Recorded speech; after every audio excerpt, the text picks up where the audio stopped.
구체적인 양형 이유에 관하여 봅니다.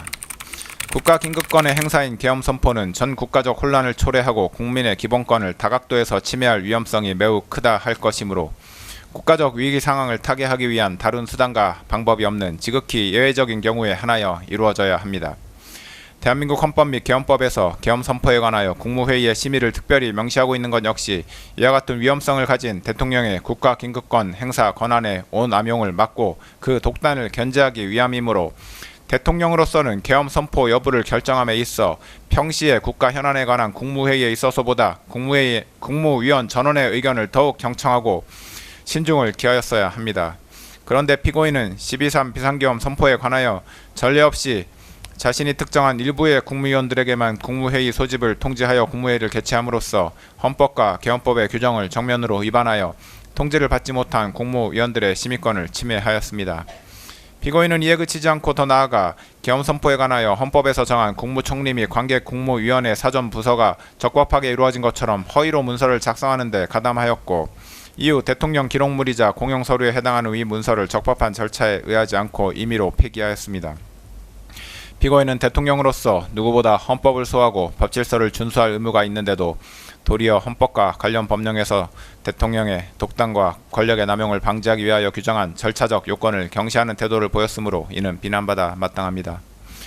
한편 피고인은 대통령으로서 법질서를 존중할 의무를 부담하는데도 이를 저버린 채 비상계엄 선포와 관련한 범죄 혐의로 수사를 받는 과정에서 경호처 소속 공무원들을 이용하여 자신에 대한 수사기관의 적법한 영장 집행을 저지하거나 증거인멸을 시도하였습니다. 특히 피고인은 자신이 대통령으로서 가지는 막강한 영향력을 남용하여 경호처 소속 공무원들로 하여금 적법한 영장 집행을 저지하게 하였는데 이는 일신의 안위와 사적인 이익을 위하여 대한민국에 충성하는 경호처 소속 공무원들을 사실상 사병화한 것입니다. 이와 같은 공무집행 방해 범행은 정당한 공권력 행사를 무력화시키고 국가의 법질서 기능을 저해하는 중대한 범죄에 해당하는 점, 피고인이 범행에 이르게 된 경위, 구체적인 범행 내용 등에 비춰 보면 피고인의 죄질이 매우 좋지 아니합니다. 그런데도 피고인은 이 사건 범행에 관하여 납득하기 어려운 변명으로 일관하면서 자신의 잘못을 반성하는 태도를 전혀 보이고 있지 아니합니다.